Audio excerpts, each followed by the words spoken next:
ನಮಸ್ಕಾರ. ನಾನು ಇವತ್ತು ಕೃಷ್ಣಾಶ್ರಯ ಅಂತ ಒಂದು ವೃದ್ಧಾಶ್ರಮ ಅಂದರೆ ವೃದ್ಧಾಶ್ರಮ ಅಂತ ಯಾರು ಹೇಳೋದಿಲ್ಲ. ಇವರು ವೃದ್ಧರಿಗಾಗಿ ಒಂದು ಆಶ್ರಯಧಾಮ ಅಂತ ಮಾಡಿದ್ದಾರೆ. ಅವರು ಇವತ್ತು ನಮ್ಮ ಜೊತೆ ಇದ್ದಾರೆ. ಭಾಳ ಒಂದು ಪಾದರಸದಂಥ ವ್ಯಕ್ತಿ, ಭಾಳ ಅದ್ಭುತ ಗುಣವುಳ್ಳವರು. ಅವ್ರ ಬಗ್ಗೆ ಅವರಿಂದ ನಾವು ತಿಳ್ಕೊಳ್ಳೋಣ. ಅವ್ರ ಹೆಸರು ಕೃಷ್ಣ ಅಂತ, ಕೃಷ್ಣಮೂರ್ತಿ ಅವರ ಒರಿಜಿನಲ್ ಹೆಸರು. ಅವರು ಬಿಲ್ಡರು. ಕನಕಪುರ ರೋಡಲ್ಲಿ, ಬೈರಸಂದ್ರ ರೋಡಲ್ಲಿ ಅಗರ ಅಂತ ಇದೆ ಗ್ರಾಮ. ಮಾತೃಛಾಯಾ ಅಂತ ಒಂದು ಟ್ರಸ್ಟ್ ಮಾಡ್ಕೊಂಡಿದ್ದಾರೆ. ಅವರು ಇವತ್ತು ನಮ್ಮ ಜೊತೆ ಇದ್ದಾರೆ. ಅವರನ್ನೇ ಮಾತಾಡಿಸ್ತೀನಿ. ನಮಸ್ಕಾರ ಕೃಷ್ಣಮೂರ್ತಿ. ನಮಸ್ಕಾರ. ತಾವು ಈ ವೃದ್ಧಾಶ್ರಮ ಏನೋ ನೀವು ನಡೆಸ್ತಾ ಇದ್ದೀರಿ, ಆಶ್ರಮವನ್ನು, ಇದ್ರ ಬಗ್ಗೆ ಸ್ವಲ್ಪ ನಮ್ಮ ವೀಕ್ಷಕರಿಗೆ ತಿಳಿಸ್ಬೇಕಾಗಿ ಕೇಳ್ಕೊಳ್ತೀನಿ. ಇದು ಮಾತೃಛಾಯಾ ಟ್ರಸ್ಟ್ ಅನ್ನೋ ಒಂದು ಸಂಸ್ಥೆ, ಸೇವಾ ಸಂಸ್ಥೆಯ ಅಡಿಯಲ್ಲಿ ಕೃಷ್ಣಾಶ್ರಯ ಧಾಮ ಅಂತ ಹೇಳಿ ಹಿರಿಯ ನಾಗರಿಕರಿಗೆ ನಾವು ಮಾಡಿರುವಂಥ ಒಂದು ವಸತಿ ಸ್ಥಳ.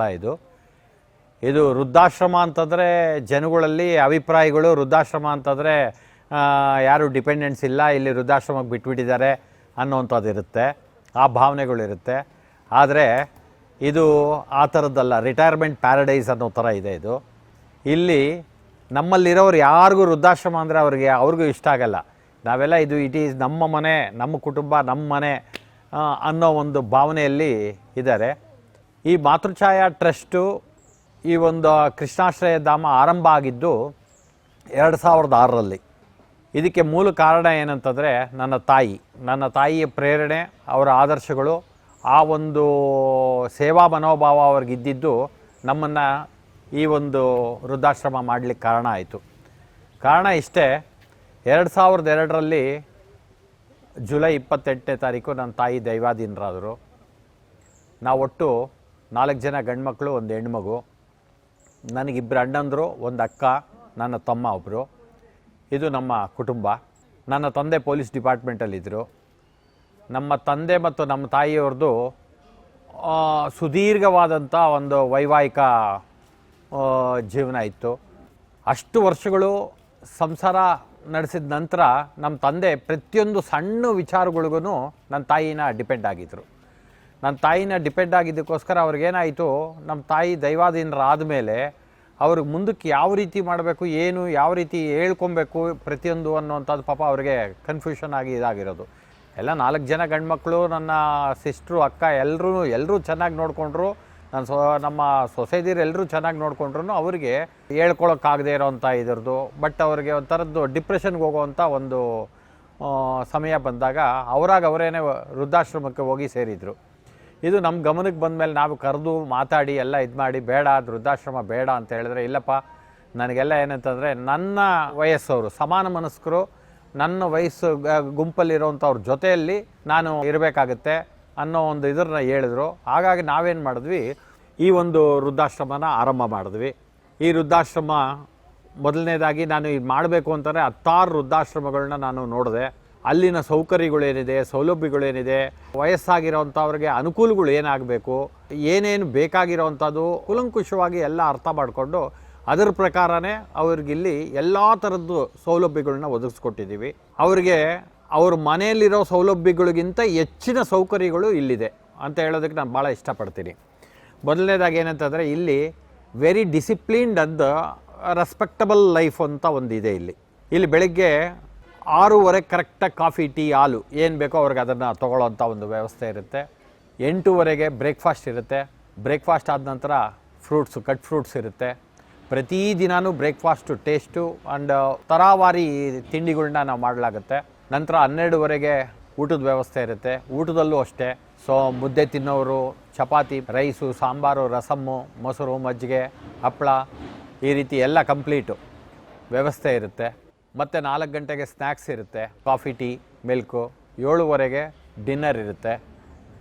ಡಿನ್ನರ್ ಆದ ತಕ್ಷಣ 1 ಲೋಟ ಬಿಸಿ ಹಾಲು ಕೊಡ್ತೀವಿ. ಇದ್ರ ಜೊತೆಯಲ್ಲಿ ಏನಂತಂದರೆ ಅವ್ರಿಗೆ ಹೌಸ್ ಕೀಪಿಂಗು ಮತ್ತು ಎವ್ರಿಡೇ ಲಾಂಡ್ರಿ, ಬಟ್ಟೆ ಒಕ್ಕೊಡೋವಂಥ ಕೆಲಸ ಇದರದ್ದು. ಅವ್ರಿಗೆ ಲಾಂಡ್ರಿ, ಐರನಿಂಗು ಎಲ್ಲ ಮಾಡಿಕೊಡೋವಂಥ ಪ್ರತಿಯೊಂದು ಎಲ್ಲ ವ್ಯವಸ್ಥೆ ಇಲ್ಲಿದೆ. ಇದ್ರ ಜೊತೆಯಲ್ಲಿ ಆ್ಯಕ್ಟಿವಿಟಿ ಪ್ರೋಗ್ರಾಮ್ಗಳಿದೆ. ಆ್ಯಕ್ಟಿವಿಟಿ ಪ್ರೋಗ್ರಾಮ್ ಏನಂತಂದರೆ, ಪ್ರತಿದಿನ ಏನಂತಾರೆ ಅವರೇ ಎಲ್ಲ ಇಲ್ಲಿರೋವಂಥ ಹಿರಿಯ ನಾಗರಿಕರು ಸೇರಿಕೊಂಡು ಯೋಗ ಮತ್ತು ಭಜನ್ಸು ಈ ಥರದನ್ನೆಲ್ಲ ಕಂಪ್ಲೀಟು ಮಾಡ್ತಾ ಇರ್ತಾರೆ. ಇಲ್ಲಿ ಟೋಟಲ್ ಎಷ್ಟು ರೂಮ್ ಇದೆ? ಇಲ್ಲಿ ಈಗ ಇರೋಂಥದ್ದು ಟೋಟಲ್ಲು 60 ರೂಮ್ಗಳಿದೆ. ಎಷ್ಟು ಜನಕ್ಕೆ ಅಕೊಮಡೇಟ್ ಮಾಡ್ಬೋದು ಇಲ್ಲಿ ಟೋಟಲ್ ಎಲ್ಲ ವ್ಯವಸ್ಥಿತವಾಗಿ ಅಂದರೆ 150 ಜನಕ್ಕೆ ಅಕಾಮಿಡೇಷನ್ ವ್ಯವಸ್ಥೆ ಇದೆ. ಹೊಸ ನ್ಯೂ ಬ್ಲ್ಯಾಕು ಡಿಲೆಕ್ಸ್ ರೂಮ್ಸ್ ಅದು ಸೇರಿ ಈಗ ಸದ್ಯಕ್ಕೆ ಇಲ್ಲಿ ಒಂದು 72 ಜನ ಇದ್ದಾರೆ. ಇದರಲ್ಲಿ ನೀವು ಎಲ್ಲ ಮಥುರಾ ಈ ಥರ ಎಲ್ಲ ಹೆಸರು ಹಾಕಿದ್ದೀರಲ್ವ? ಈ ಅದು ನಾವು ಕೃಷ್ಣನ ಭಕ್ತರು, ಸೊ ಪ್ರತಿಯೊಂದು ಆ ಕೃಷ್ಣನ ಒಂದು ಅನುಗ್ರಹ. ಹಾಗಾಗಿ ನಾವೇನಂತಂದರೆ ಪ್ರತಿಯೊಂದು ಹೆಸರು ಮಾತೃಛಾಯಾ ಟ್ರಸ್ಟ್ ಅಂತ ಹೇಳಿ ಅಮ್ಮನ ಹೆಸರಲ್ಲಿ ಇಟ್ಟಿರೋದು. ಮಾತೃಛಾಯಾ ಅಂದರೆ ತಾಯಿ ನೆರಳು. ಅದರ ಪ್ರಕಾರ ನಾವೇನೆಂದರೆ ಕೃಷ್ಣಾಶ್ರಯ ಧಾಮ ಅಂತ ಹೇಳಿ ಇಟ್ಟಿದ್ದೀವಿ. ಕೃಷ್ಣಾಶ್ರಯ ಧಾಮ ಅಂತಂದರೆ ಕೃಷ್ಣನ ಒಂದು ಗೋಕುಲದಲ್ಲಿದ್ದಂಗೆ ಹೆಸರುಗಳು ಪ್ರತಿಯೊಂದು ಕುಟೀರಗಳಿಗೂ ಹೆಸರುಗಳು ನಾನು ಅದನ್ನೇ ಇಟ್ಟಿದ್ದೀನಿ. ವೈಕುಂಠ, ಗೋವರ್ಧನಗಿರಿ, ಗೋಕುಲ, ಈ ಥರದ್ದೇ ಎಲ್ಲ ಕಂಪ್ಲೀಟ್ ಎಲ್ಲ ಕೃಷ್ಣನ ಹೆಸರುಗಳು ಇಟ್ಟಿದ್ದೀನಿ. ತಮ್ಮ ಹೆಸರಿಗೆ ತಕ್ಕಂತೆ ಕೃಷ್ಣ ಅಂತ ಹೇಳಿ. ನನ್ನ ಹೆಸರು ಕೃಷ್ಣಮೂರ್ತಿ, ನನ್ನ ತಂದೆ ಹೆಸರು ವೇಣುಗೋಪಾಲು. ಹಾಗೆ ಈ ನಿಮ್ಮ ಇದಕ್ಕೆ ಇನ್ಸ್ಪಿರೇಷನ್ ಯಾರು? ಇನ್ಸ್ಪಿರೇಷನ್ ಏನಿಲ್ಲ. ನಾನು ಇನ್ಸ್ಪಿರೇಷನ್ ಮಾಡಬೇಕು ಅಂದರೆ ನನ್ನ ತಾಯಿಯ ಆದರ್ಶಗಳು, ಅವರು ಸೇವಾ ಮನೋಭಾವ, ಅವರ ಬೇರೆ ಇನ್ನೊಬ್ಬರನ್ನ ಅವರು ಯಾವ ರೀತಿ ಅವ್ರು ನೋಡ್ಕೊತಾ ಇದ್ದರು, ಹಿರಿಯರಿಗೆ ಕಿರಿಯರಿಗೆ ಎಲ್ರಿಗೂ ಕೊಡ್ತಾ ಇದ್ದಂಥ ಗೌರವ, ಅದು ಒಂದು ಇನ್ಸ್ಪಿರೇಷನ್ನು. ನಾನಿಲ್ಲಿ ವ್ಯವಸ್ಥಿತವಾಗಿ ಎಲ್ಲ ಥರದ್ದು ವ್ಯವಸ್ಥೆಗಳ್ನ ಅವರಿಗೆ ಬೇಕಾಗಿರೋ ಥರ ವ್ಯವಸ್ಥೆ ಇಟ್ಟಿದ್ದೀವಿ. ಅದ್ರ ಪ್ರಕಾರ ನಮ್ಮ ಹೆಲ್ಪ್ಫುಲ್ ಸ್ಟಾಫ್ ಇದ್ದಾರೆ. ಆಮೇಲೆ ಊಟೋಪಚಾರಗಳು ಅಷ್ಟೇ ತುಂಬ ನೀಟಾಗಿ, ರುಚಿಯಾಗಿ, ಶುಚಿಯಾಗಿ, ಪ್ಲಸ್ ಅವರಿಗೆ ಬೇಕಾಗಿರೋ ಥರದ್ದು ಊಟೋಪಚಾರಗಳು ನಡೀತಾ ಇರುತ್ತೆ. ಸೊ ಒಟ್ಟಾರೆ ಹೇಳಬೇಕು ಅಂತಂದರೆ ಇದು ಒಂಥರ ರಿಟೈರ್ಮೆಂಟ್ ಪ್ಯಾರಡೈಸ್ ಇದ್ದಾಗಿದೆ. ಅವರನ್ನೆಲ್ಲ ಹೊರಗಡೆ ಎಲ್ಲ ಕರ್ಕೊಂಡೋಗಿ ಅವ್ರ ಮನೆಗೆಲ್ಲ ಹೋಗಿ ಬರ್ತಾರೆ? ಹೌದೌದು, ಇಲ್ಲಿ ಆ ಥರದ್ದು ಯಾವುದು ನಿರ್ಬಂಧಗಳು ನಮ್ಮಲ್ಲಿಲ್ಲ. ಅವರು ಫ್ರೀ ಬರ್ಡ್ ಇದ್ದಂಗೆ. ಬ್ಯೂಟಿಫುಲ್ ಗಾರ್ಡನ್ ಇದೆ ಆ್ಯಂಡ್ ಅವ್ರಿಗೆ ಆ್ಯಕ್ಟಿವಿಟಿ ಪ್ರೋಗ್ರಾಮ್ಸ್ ಇದೆ. ಒಳ್ಳೆ ಲೈಬ್ರರಿ ಇದೆ ನಮ್ಮಲ್ಲಿ. ಆಮೇಲೆ ಒಳ್ಳೆ ಪೆಟ್ಸು, ರ್ಯಾಬಿಟ್ಸು ಮತ್ತು ಗೀಸು ಈ ಥರದ್ದೆಲ್ಲನೂ ಇದ್ದಾವೆ. ಅದ್ರ ಜೊತೆಯಲ್ಲಿ ಇವ್ರೇನಂತಂದರೆ ನಿಯರ್ ಬೈ ಎಲ್ಲಾದರೂ ಟೆಂಪಲ್ಲು ಇದಕ್ಕೆಲ್ಲ ಹೋಗಿ ಬರಬೇಕು ಅಂತಂದರೆ ನಮ್ಮದೇ ಆದ ವಾಹನ ಸೌಲಭ್ಯಗಳು ಇದೆ. ಅವ್ರ ರಿಲೇಷನ್ ಮನೆಗೆ ಎಲ್ಲಾದರೂ ಹೋಗ್ಬೇಕು ಅಂತಂದ್ರೆ ವಾಹನ ಸೌಲಭ್ಯಗಳಿದೆ, ಹೋಗಿ ಬರ್ಬೋದು. ಮತ್ತು ಅವರಿಗೆ ಪ್ರತಿ ದಿನಾನೂ ಅವ್ರದ್ದೇ ಆದ ಒಂದು ಕಾರ್ಯಕ್ರಮನ ಅವರು ನಿರೂಪಿಸ್ಕೊಂಡಿರ್ತಾರೆ. ಆ್ಯಕ್ಟಿವಿಟಿ ಪ್ರೋಗ್ರಾಮ್, ಯೋಗ ಆಗಿರ್ಬೋದು, ಪ್ರವಚನ್ಸ್ ಆಗಿರ್ಬೋದು. ಇವತ್ತು ನೋಡಿ ಶನಿವಾರ, ಇವತ್ತು ಪರಸ್ಪರ ಅಂತ ಹೇಳ್ಬಿಟ್ಟು ಎಲ್ಲರೂ ಒಟ್ಟಾರೆ ಒಂದು ಜಾಗದಲ್ಲಿ ಕೂತ್ಕೊಂಡು ಚಿಂತನ ಮಂಥನ ಕಾರ್ಯಕ್ರಮಗಳನ್ನ ಮಾತಾಡೋವಂಥದ್ದು. ಆಮೇಲೆ ಈ ಜ್ಞಾನ ಪ್ರಾಪ್ತಿ, ನಮಗೇನೋ ವಿಷಯ ಗೊತ್ತಿರುತ್ತೆ, ಇನ್ನೊಬ್ರಿಗೇನೋ ವಿಷಯ ಗೊತ್ತಿರುತ್ತೆ, ಮತ್ತೊಬ್ರಿಗೇನೋ ವಿಷಯ ಗೊತ್ತಿರುತ್ತೆ. ಯಾಕೆಂತಂದರೆ ಎಲ್ಲ ಹಿರಿಯ ಜೀವಿಗಳು ಅನುಭವ ಜಾಸ್ತಿ ಇರುತ್ತೆ. ಆ ಒಂದು ಅನುಭವಗಳನ್ನ ಹಂಚ್ಕೊಂಡಾಗ ಏನಾಗುತ್ತೆ ಅಂದರೆ ಮನಸ್ಸು ಸ್ವಲ್ಪ ಆರಾಮಾಗುತ್ತೆ. ಯಾಕೆಂದರೆ ಪ್ರತಿಯೊಬ್ಬರ ಜೀವನದಲ್ಲೂ ಎಲ್ಲ ಥರದ್ದು ನೋಡಿ ಬಂದಿರ್ತಾರೆ. ಇಲ್ಲಿ ನಾನು ಅದನ್ನೇ ಹೇಳೋದು, ಕಷ್ಟದ ವಿಚಾರ ಯಾವುದು ಬೇಡ, ಸುಖವಾದ ವಿಚಾರಗಳನ್ನ ಮಾತಾಡೋವಂಥದ್ದು ಇರಲಿ ಅಂತೇಳಿ. ಅದಕ್ಕೆ ಬೇಕಾಗಿರೋಂಗೆ ನಾವೊಂದು ಆ ಒಂದು ವಾತಾವರಣನ ನಿರ್ಮಾಣ ಮಾಡಿದ್ದೀವಿ. ಸೊ ಎಲ್ಲರೂ, every one is very happy. ಇನ್ನು ಅವರ ಮಕ್ಕಳು ಅಥವಾ ಫ್ಯಾಮಿಲಿ ಇಲ್ಲಿ ಎಲ್ಲ ಬರ್ತಾರಾ ಅವರನ್ನು ನೋಡಲಿಕ್ಕೆ? ಅಥವಾ ಖಂಡಿತ. ಇದು ಒಂದೇನಂತಂದರೆ ಮುಂಚೆ ಒಂದು ವೃದ್ಧಾಶ್ರಮ ಅಂತಂದರೆ ಅದು ಬೇರೆ ಭಾವನೆಯೇ ಇತ್ತು. ವೃದ್ಧಾಶ್ರಮ ಅಂದರೆ ಅನಾಥಾಶ್ರಮ, ಅವ್ರಿಗೆ ಯಾರೂ ಇಲ್ಲ, ನಿರ್ಗತಿಕರು ಅನ್ನೋ ಒಂದು ಆಲೋಚನೆ ಇತ್ತು. ಆದರೆ ಕಾಲಕ್ರಮೇಣ ಏನಾಗಿದೆ ಅಂದರೆ ಬದಲಾವಣೆ ಆಗಿದೆ. ಮುಂಚೆ ಏನಂತಂದರೆ ಮಕ್ಕಳಿರೋರು, ಗಂಡು ಮಕ್ಕಳಿದ್ದವರಂತೂ ತಂದೆ ತಾಯಿಗಳು ನೋಡ್ಕೊಬೇಕು ಅಂತ ಹೇಳಿ ಒಂಥರ ಶಾಸನ ಇತ್ತು. ವೃದ್ಧಾಶ್ರಮಕ್ಕೆ ಕಳಿಸೋದು ಅಂತಂದರೆ ಇದ್ದಾರೆ ಅನ್ನೋ ಒಂದು ಫೀಲಿಂಗ್ ಇತ್ತು. ಆದರೆ ಆ ಕಾಲದಲ್ಲೂ ಇತ್ತು, ವಾನಪ್ರಸ್ಥಾಶ್ರಮ ಅಂತ ಹೇಳಿ ಹೋಗೋರು ಇದು ಮಾಡೋರು ಇರೋದು. ಇವಾಗ ಒಂದು ಇದರಲ್ಲಿ ಏನಾಗಿದೆ ಅಂದರೆ ನ್ಯೂಕ್ಲಿಯರ್ ಫ್ಯಾಮಿಲಿ, 1 ಅಥವಾ 2 ಮಕ್ಕಳಿರ್ತಾರೆ.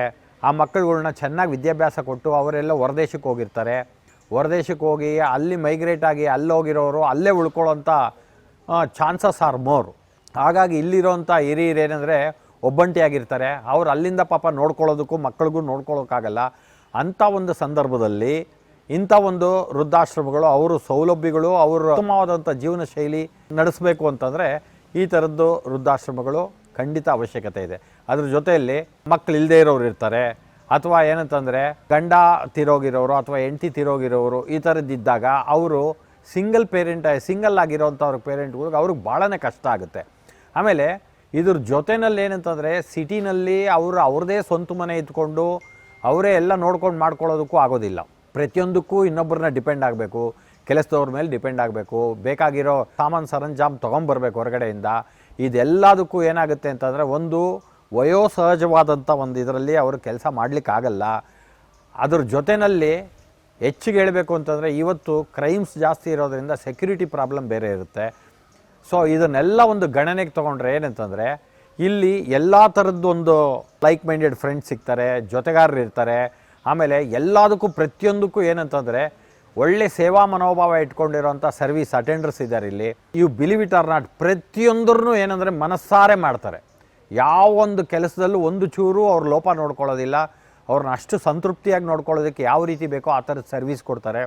ಶುಚಿಯಾಗಿ ರುಚಿಯಾಗಿರೋವಂಥ ಅಡುಗೆಗಳು ಟೈಮಿಗೆ ಸರಿಯಾಗಿ 6:30 ಅಂದರೆ ಕಾಫಿ ಟೀ ಹಾಲು 6:30ಗೆ ಇರುತ್ತೆ. 8:30 ಅಂದರೆ ಬ್ರೇಕ್ಫಾಸ್ಟ್ ಇರುತ್ತೆ. 12:30 ಅಂದರೆ ಊಟ ಇರುತ್ತೆ.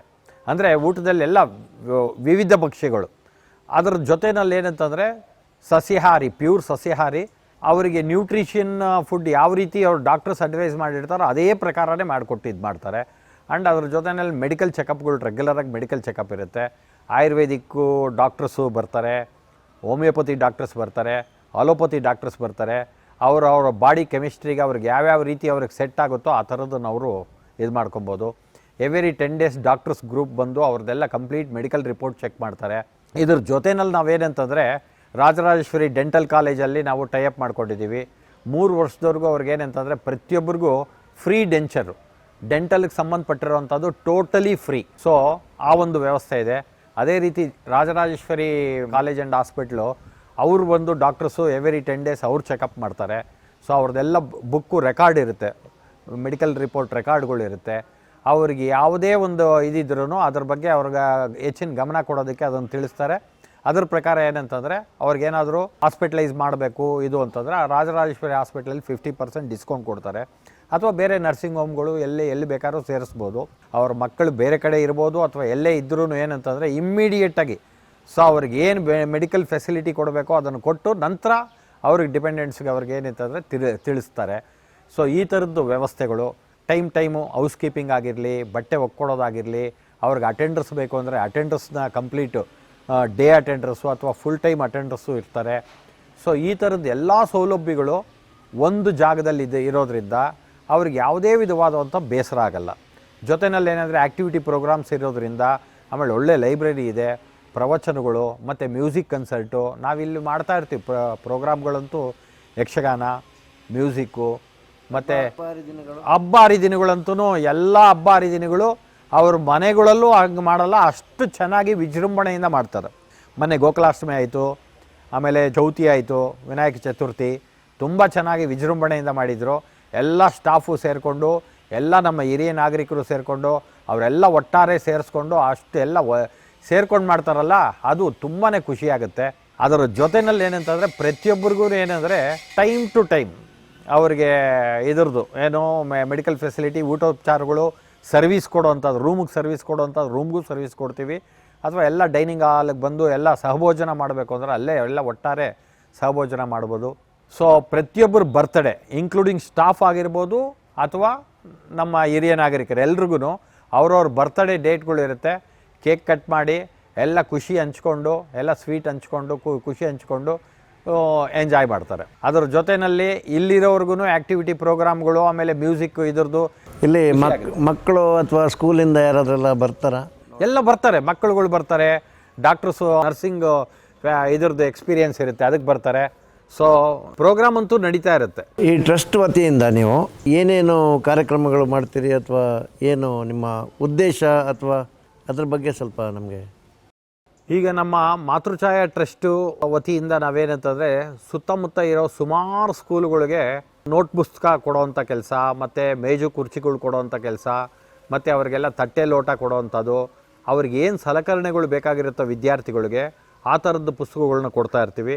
ಮತ್ತು ಮನೋವಿಕಾಸಕ್ಕೆ ಅವರಿಗೆ ಮೋಟಿವೇಶ್ನಲ್ ಸ್ಟೋರೀಸು ಹೇಳೋವಂಥ ಪುಸ್ತಕಗಳು ಸುಮಾರಿದೆ. ಗುರುರಾಜ್ ಕರ್ಜಗಿ ಅವ್ರದ್ದು ಕರುಣಾಳು ಬಾಬೆಳಕೆ, ಆಮೇಲೆ ರಮಣ ಮಹರ್ಷಿಗಳದ್ದು ಆಣಿಮುತ್ತು ಕ್ಷಣವತ್ತು, ಚೆನ್ನುಡಿ, ನಮ್ಮ ಮಣಿಕಾಂತ್ ಅವ್ರದ್ದು ಪುಸ್ತಕಗಳು ಎಲ್ಲ ಎಷ್ಟು ಪುಸ್ತಕಗಳು ಯಾವ ಥರ ಒಳ್ಳೆ ಮೋಟಿವೇಶ್ನಲ್ಲು, ರಾಮಕೃಷ್ಣ ಪರಮಹಂಸರದ್ದಾಗಿರಲಿ, ಸ್ವಾಮಿ ವಿವೇಕಾನಂದ ಅವ್ರದ್ದು, ಇವ್ರ ಜೀವನ ಚರಿತ್ರೆಗಳು ಎಲ್ಲ ಪುಸ್ತಕಗಳಿಗೂ ಕೊಡ್ತೀವಿ. ಯಾಕೆಂದರೆ ಮುಖ್ಯವಾಗಿ ಬೇಕಾಗಿರೋದು ಮೌಲ್ಯಗಳಿಗೆ ಸಂಬಂಧಪಟ್ಟಿರೋಂಥ ಎಜುಕೇಷನ್ನು. ಹಾಗಾಗಿ ಮಕ್ಕಳನ್ನ ಆ ಒಂದು ನಿಟ್ಟಿನಲ್ಲಿ ನಾವು ತಯಾರು ಮಾಡಬೇಕು ಅಂತಂದರೆ ಮಕ್ಕಳಿಗೆ ಆ ಮೌಲ್ಯಗಳ ಬಗ್ಗೆ ಹೆಚ್ಚಿಗೆ ನಾವು ಗಮನ ಕೊಡಬೇಕು ಅಂತೇಳಿ ಈ ಥರದ್ದು ಪ್ರೋಗ್ರಾಮ್ಗಳ್ನ ಮಾಡ್ತಾ ಇರ್ತೀವಿ. ಪ್ಲಸ್ ಅವ್ರಿಗೆ ಕರೆಸಿ ಇಲ್ಲಿ ಪ್ರತಿಭಾ ಪುರಸ್ಕಾರಗಳು ಮಾಡ್ತೀವಿ. ಮೊನ್ನೆ ಪ್ರತಿಭಾ ಪುರಸ್ಕಾರ ಮಾಡಿ ಎಲ್ಲ ಒಳ್ಳೆ 7ನೇ ಕ್ಲಾಸು 8 ಎಲ್ಲ ತರಗತಿಗಳಲ್ಲೂ ಮ್ಯಾಕ್ಸಿಮಮ್ ಸ್ಕೋರ್ ಯಾರು ಜಾಸ್ತಿ ಮಾಡಿರ್ತಾರೋ ಅವ್ರಿಗೆಲ್ರಿಗೂ ಪುರಸ್ಕಾರ ಸಹ ಮಾಡಿದ್ವಿ. ಅದೇ ರೀತಿ ಟೀಚರ್ಸ್ ಡೇ ದಿವಸ ಬಂದುಬಿಟ್ಟು ಸುಮಾರು ಟೀಚರ್ಸ್ಗೆ ಎಲ್ರಿಗೂ ಕರೆಸಿ ಒಂದು ಪುರಸ್ಕಾರ, ಒಂದು ಸನ್ಮಾನ ಸಮಾರಂಭ ಮಾಡಿದ್ವಿ. ಇನ್ನೂ ಹೆಚ್ಚಿಗೆ ಹೇಳಬೇಕು ಅಂತಂದರೆ ನಮ್ಮಲ್ಲೇ ಸುಮಾರು ಟೀಚರ್ಸ್ ಇದ್ದಾರೆ. ನಮ್ಮಲ್ಲೇ ರಿಟೈರ್ಡ್ ಆಗಿರೋಂಥ ಟೀಚರ್ಸು ನಮ್ಮಲ್ಲಿರೋದ್ರಿಂದ ಅವ್ರಿಗೂ ಸಹ ಸನ್ಮಾನ ಮಾಡಿದ್ವಿ. ಈ ಥರ ಸಮಾಜ ಸೇವೆ ಕೆಲಸ ಮಾಡ್ತಾಯಿದ್ದೀವಿ. ಮುಂದಿನ ದಿನಗಳಲ್ಲಿ ನಾನು ಮಾತೃಛಾಯಾ ಟ್ರಸ್ಟ್ ವತಿಯಿಂದ ಒಂದು ಶಾಲೆ ಮಾಡಬೇಕು ಅಂತ ಹೇಳ್ಬಿಟ್ಟು ಒಂದು ಅಭಿಲಾಷೆ ಇಟ್ಕೊಂಡಿದ್ದೀನಿ. ಶೀಘ್ರದಲ್ಲೇ ಆ ಕೆಲಸ ಸಹ ಶುರು ಮಾಡ್ತೀನಿ. ಯಾವ ಏಜ್ ಗ್ರೂಪ್ ಇದೆಯಾ ಅಥವಾ ಪ್ರೈಮರಿನ ಅಥವಾ?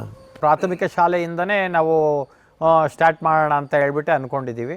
ಶೀಘ್ರದಲ್ಲೇ ಅದನ್ನು ಸ್ಟಾರ್ಟ್ ಮಾಡ್ತೀವಿ. ಈಗ ಒಂದು ಸುತ್ತಮುತ್ತ ಇರೋವಂಥ ನಮ್ಮ ಬಾಲಾಶ್ರಮಗಳು ಯಾವುದಾದ್ರು ಇದೆಯೋ ಆ ಬಾಲಾಶ್ರಮಗಳ ಮಕ್ಕಳನ್ನ ಇಲ್ಲಿ ಕರೆಸ್ಕೊತೀವಿ.